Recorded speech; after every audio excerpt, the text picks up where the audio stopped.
প্রিয় দর্শক বন্ধুরা, এই মুহূর্তের জন্য সাউথ 24 পরগনা প্রাথমিকে 2009 প্রাইমারি রিক্রুটমেন্ট প্রসেস রিলেটেড কয়েকটি গুরুত্বপূর্ণ খবর আপডেট কিন্তু উঠে আসছে। এখনও পর্যন্ত সকলেই অবগত রয়েছেন যে সুপ্রিম কোর্টে গুরুত্বপূর্ণ কেস কিন্তু বহাল রয়েছে, কিন্তু দেখা যাচ্ছে বর্তমানে কয়েকটা দিন হঠাৎ করেই চারিদিকে কেমন যেন নিস্তব্ধতা। সম্ভাব্য কী জানা গেল অবশ্যই সবটা তুলে ধরবার জন্য চেষ্টা করছি, তো ভিডিওটিকে শেষ পর্যন্ত দেখবেন, কোনোভাবে স্কিপ করবেন না। চ্যানেলটিকে অতি অবশ্যই সাবস্ক্রাইব করে নিয়ে সঙ্গে থাকবেন। তো চলুন কথাবার্তা না বাড়িয়ে আমরা মূল টপিকেই ফোকাস করি।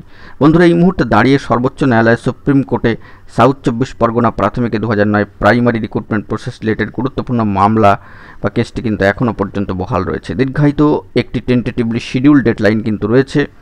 লিস্ট এলে সিএল নাম্বার পড়লে মামলার স্ট্যাটাসে সবটা তখনই কিন্তু চূড়ান্তভাবে সকলের কাছে স্পষ্ট হয়ে উঠবে, কিন্তু তার আগে হঠাৎ করেই একটা নিস্তব্ধতা কিন্তু লক্ষ্য করা যাচ্ছে। বলা যেতে পারে দীর্ঘ একটা সম্ভাব্য ডেডলাইন থাকার কারণেই হয়তো এই নিস্তব্ধতা। তবে সম্ভাব্য কী জানা যাচ্ছে না, এই মাসের মধ্যে কোনো অ্যাক্টিভিটি লক্ষ্য করা যায় কি না সে বিষয়ে কিন্তু সকলে তৎপরতা দেখাবেন।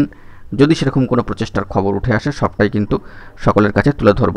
তবে যতটুকু জানা যাচ্ছে এই মাসের 20 তারিখ বা 22 তারিখের পরবর্তী ক্ষেত্রে কোনো অ্যাক্টিভিটি লক্ষ্য করা যায় কি না সেটাও কিন্তু এখন লক্ষণীয় হয়ে ওঠার কথা।